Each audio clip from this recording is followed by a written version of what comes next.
Radio Sucesos 101.7 FM presenta su noticiero Sucesos con Milton Pérez y Verónica Larrea. Un periodismo libre para una democracia plena. Los hechos y las opiniones de los sucesos que marcan nuestro tiempo.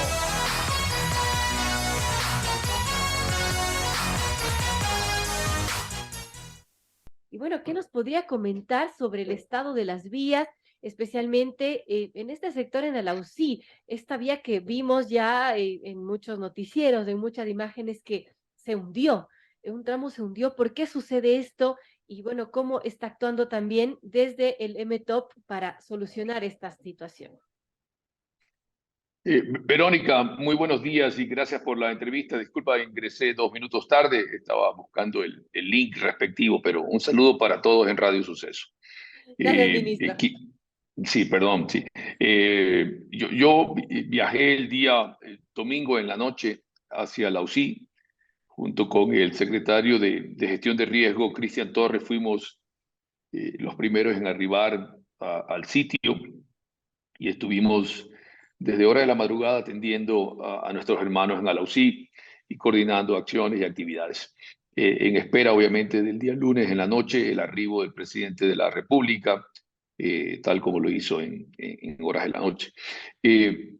La vía estatal, la E35, desde Riobamba al llegar a Alausí, efectivamente, desde el mes de diciembre comenzó a mostrar ciertas grietas, pequeñas fisuras que son normales a lo largo y ancho del país, ¿no? Pero eventualmente, ya en el mes de febrero y marzo, comenzamos a tener asentamientos un poco más repetitivos, y para el mes de marzo un asentamiento mucho más grande, alrededor de 1 metro, y es público y notorio en las imágenes que han circulado en redes sociales.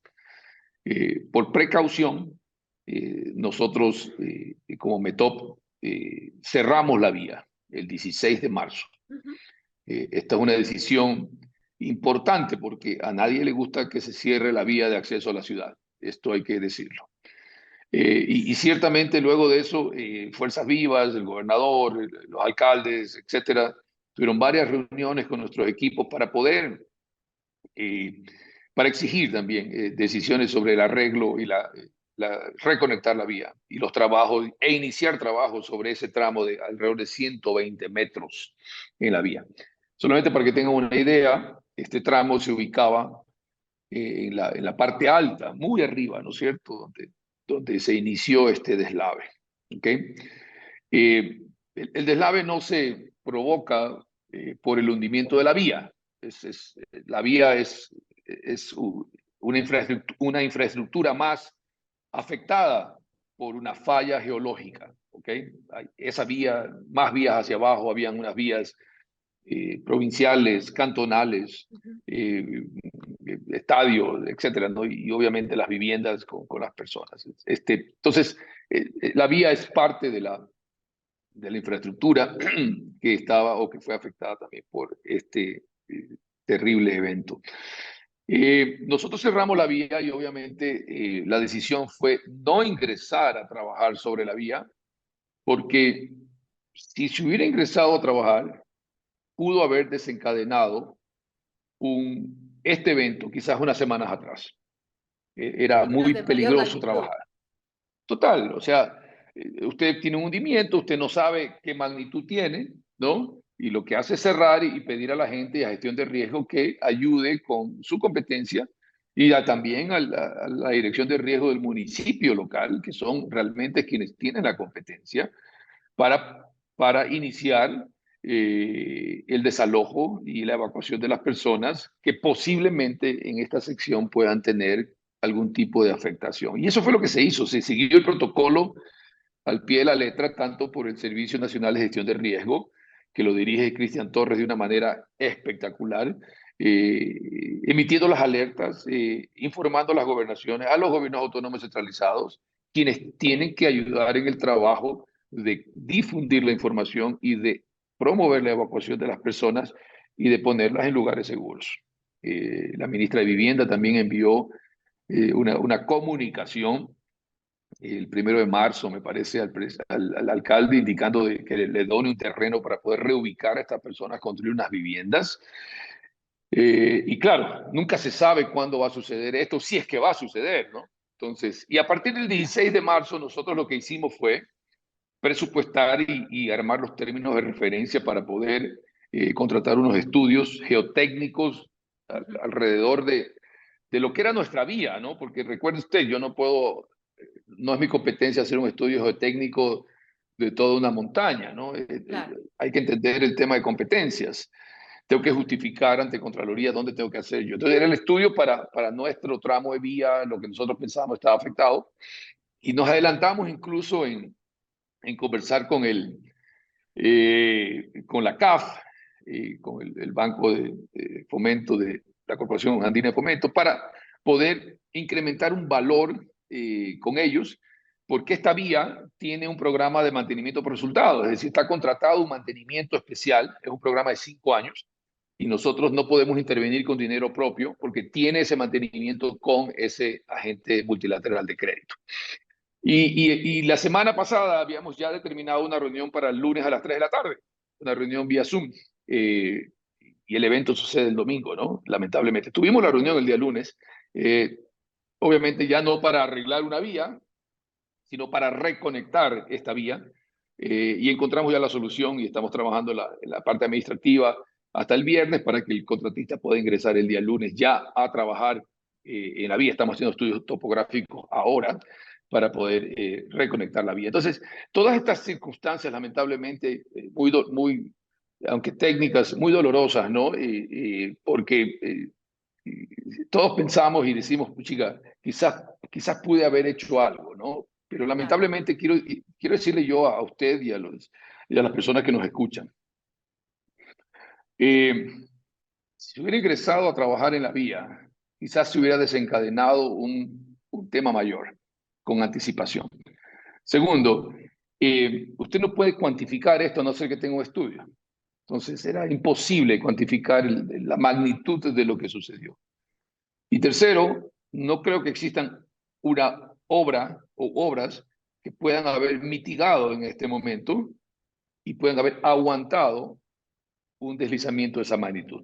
Yo he calculado que existen ahí unos entre 2.5 y 3 millones de metros cúbicos de material pétreo que se deslizó. Esto es como 200.000 volquetas de tierra. Imagínese usted la Claro, cantidad, ¿no? impresionante. Y habrá que determinar en el momento. Entonces, usted no tiene una obra de mitigación que pueda usted, no sé, apuntalar una montaña. Eso no existe. Ahí lo que existe es temas de prevención, evacuación, reubicación, y eso tiene que ver con el uso y control de suelos por parte del municipio, tiene que ver con actividades que por el COTAD son competencia de los gobiernos autónomos municipales, ¿ok? El gobierno interviene, el gobierno ayuda, el gobierno sí está bien, pero tenemos que nosotros asumir nuestras responsabilidades, ¿no es cierto? Y bueno, estuvimos ahí desde el día lunes, el presidente llegó en horas de la noche, estuvimos activados todas las carteras de Estado. Un dato que le quiero dar, Verónica, es que quizás hay unas 500 personas afectadas por el deslizamiento. Para el día lunes en la noche existía casi la misma cantidad de funcionarios, rescatistas, bomberos, que personas afectadas. Es decir, habíamos más como 400 o 500 personas ya trabajando en Alausí, atendiendo las necesidades de los aluceños. Entonces, imagínense el despliegue tan rápido, el poder de reacción, y eventualmente la visita del presidente, obviamente, con él tuvimos un video telemático en la mañana, una reunión telemática, dio instrucciones y en la noche ya informamos y dio otras instrucciones adicionales para poder acelerar todas estas labores de ayuda al gobierno y al pueblo de Alausí. Entonces, y seguimos con esto recién empieza, tenemos nuestra gente desplegada ya. Yo voy a volver esta semana nuevamente, estoy viendo los días porque tengo gente ya desplegada y hasta que tengamos ciertas actividades. Recién ayer pudimos ingresar con maquinaria.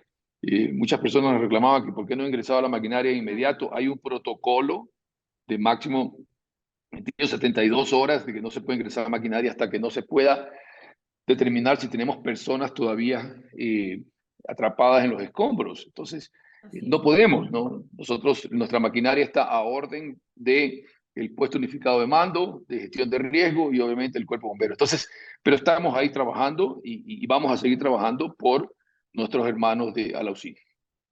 Bien, amigos, son las 7:57. Conversamos con el ministro de Transporte y Obras Públicas, don Darío Herrera. Y bueno, hablando de la tragedia de Alausí, el país ha estado en estas últimas semanas, bueno, con tragedia tras tragedia del sismo. Se dio también la creciente del Río Blanco que destruyó lamentablemente el puente ubicado en el kilómetro 166 de la vía Calacalí-Independencia. El gobierno ha declarado la emergencia en este sector. Y bueno, ¿qué podemos pensar sobre esta vía también, el ministro? Cómo volver a dar conectividad en esta vía al país. Se había hablado de un puente Bailey que podría ser instalado en la zona. Cuéntenos un poco cómo va ese tema también. El puente Río Blanco se colapsó el día sábado en la madrugada. El domingo estuvimos con el presidente. El domingo en la noche enviamos cartas a gobiernos amigos para buscar un puente de esa longitud, Ujú. de tipo Bailey. Normalmente los puentes Bailey pueden tener un largo de 60 metros, 65 metros máximo. Teníamos ahí casi 140 metros, entonces necesitamos otro tipo de puente que no tenemos en el país. Entre lunes y martes encontramos la solución. El día martes, con inventario propio del Ministerio de Transporte, en 4 provincias teníamos el equivalente a 2 puentes tipo Delta, que es otro tipo de puente con una estructura un poco más robusta, de 70 metros cada uno. Hicimos un trabajo de ingeniería con el cuerpo de ingenieros para diseñar el puente provisional y ahora está siendo inventariado Ujú. y contratada el traslado para poder este puente ser instalado. Dice el cuerpo de ingenieros entre 8 y 12 semanas de ahora para tener ya nosotros una solución provisional de un puente de 2 carriles con un paso peatonal al lado, que es este puente tipo Delta. Entonces, la solución la tenemos. Es un tema de traslado, tiempos de construir una pila en la mitad del río para poder conectar los 2 puentes que se apoyen en la mitad, mientras al mismo tiempo nosotros ya estamos bajo la declaratoria de emergencia acelerando procesos para la contratación de los estudios del puente definitivo. Eso tomará 60 días. No la contratación, hacer los estudios. La contratación vía emergencia, andando rápido según la ley, nos toma a nosotros 13.8 días. Así de medido lo tenemos, porque es una emergencia, tenemos que estar encima de todos los procesos, ¿no? Con las diferentes instituciones. No es solamente nosotros como Ministerio de Transporte, sino subir al portal, las respuestas, las garantías, todos estos temas administrativos que son tan engorrosos. Pero bueno, estamos encima de eso para poder tener después una solución definitiva a este puente. Ahora, la vía desde el lado de Pichincha hacia Calacalí, es decir, desde el Río Blanco hasta Calacalí, está delegada al gobierno autónomo provincial de Pichincha desde el año 2017. Así es. Eh, y nosotros hemos conversado con la prefecta Pavón para que una vez que tengamos este puente, ella también cumpla con sus obligaciones en el lado de la vía para que haga los arreglos necesarios. Había contratado ya un recapeo, nos había indicado, y trabajamos con los gobiernos autónomos provinciales. Y mire aquí, sin importar qué partido político sea, no importa, ¿no? Tenemos una conversación muy fluida y trabajamos por el bienestar aquí. Lo importante es el bienestar de los ecuatorianos.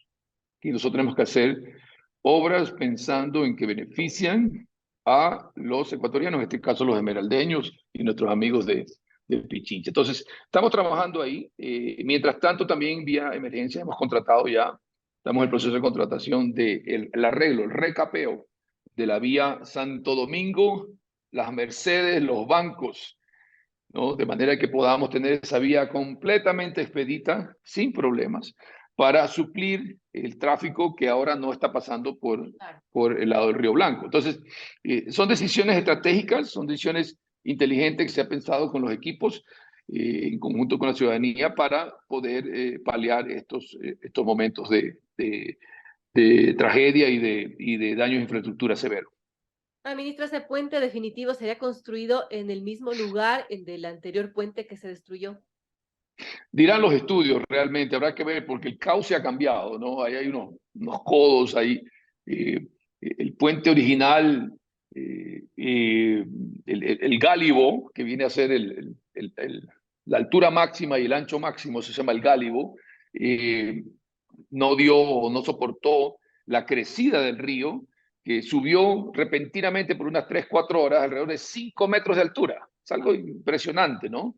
Dicen los moradores de la zona que eso no había pasado en 40 años.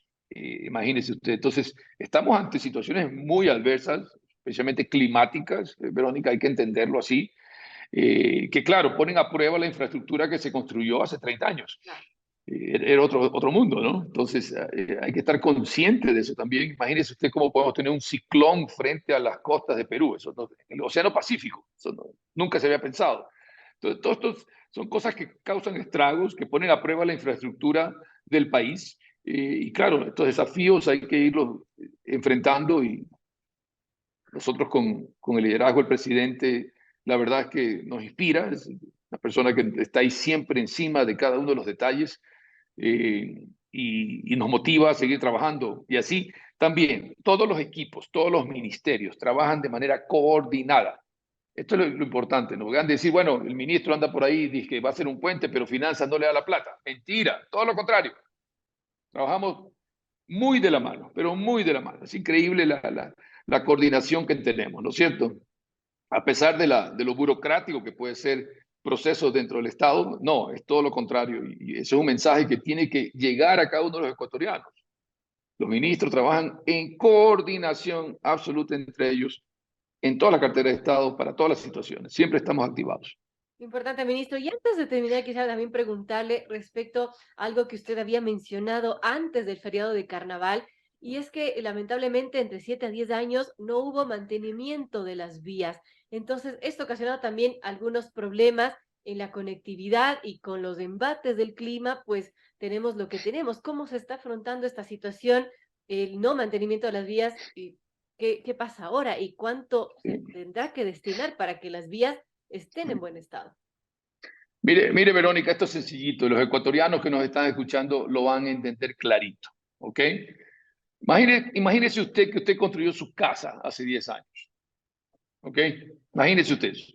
Y le pasó una manito de pintura impermeable en la parte de arriba, ¿no?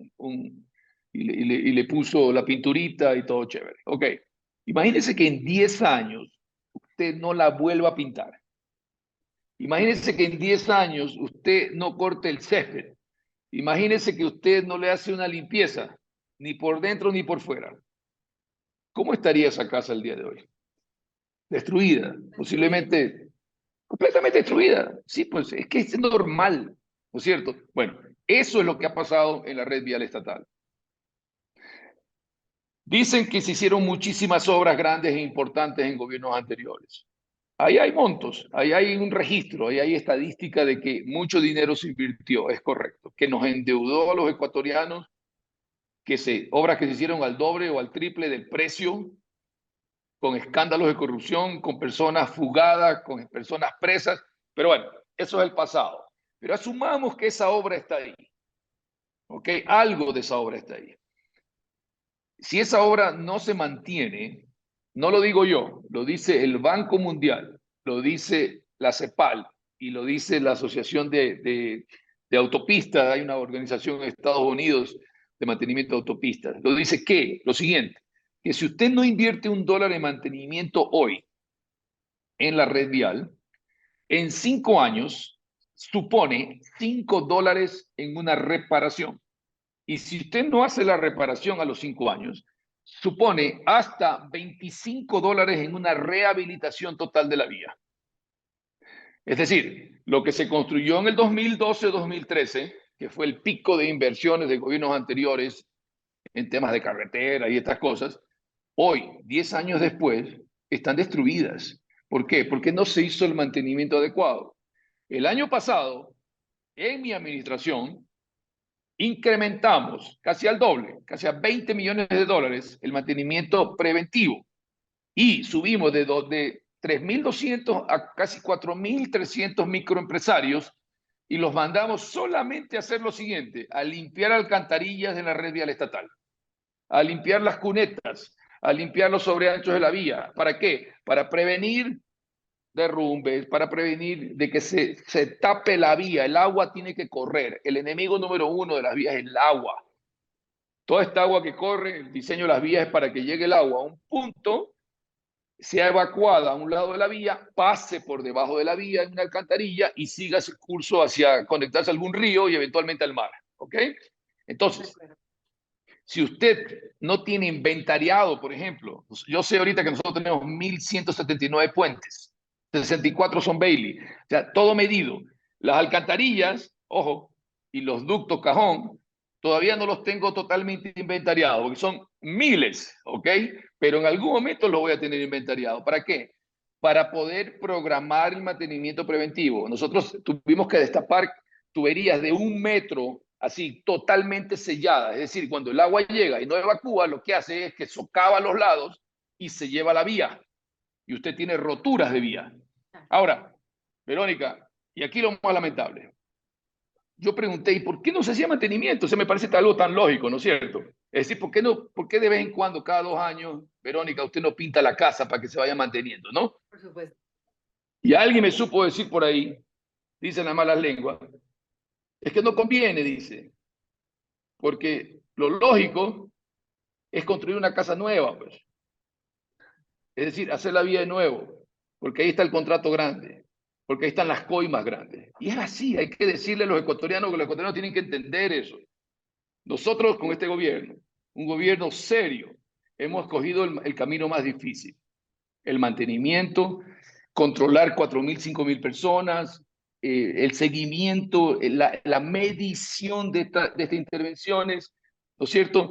Y el arreglo en muchos trabajos, muy pequeños, ¿no? Y no los supercontratos grandes. No, nosotros vamos a arreglar lo que se necesita, porque también eso es invertir de manera adecuada el dinero de los ecuatorianos, porque cada dólar que nosotros invertimos ahí afuera, Verónica, es parte suyo, parte mío y parte de todas las personas que nos están escuchando. Entonces tenemos que ser responsables con el dinero de los ecuatorianos. Eso es, Verónica. Y la gente lo entiende. Yo creo que eventualmente, cuando tengamos nosotros estamos ya actuando en este plan de emergencia vial que lo anunciamos de $1.000 millones para por lo menos 3 ejes viales en cada provincia. Cuando esto esté en marcha, se vea el despliegue, cuando usted comience a medir los resultados, la gente lo va a valorar. Estamos a punto de empezar y la gente de aquí, final de año, el próximo año, es otro Ecuador. Va a valorar. Y yo estoy seguro de que en ese momento van a entender qué es lo que estamos haciendo. Ahora que sea así, ministro, gracias por compartir con nosotros. El ministro Darío Herrera, ministro de Transporte y Obras Públicas. Son las 8:10. Tenemos que terminar esta entrevista, así que le agradecemos, ministro.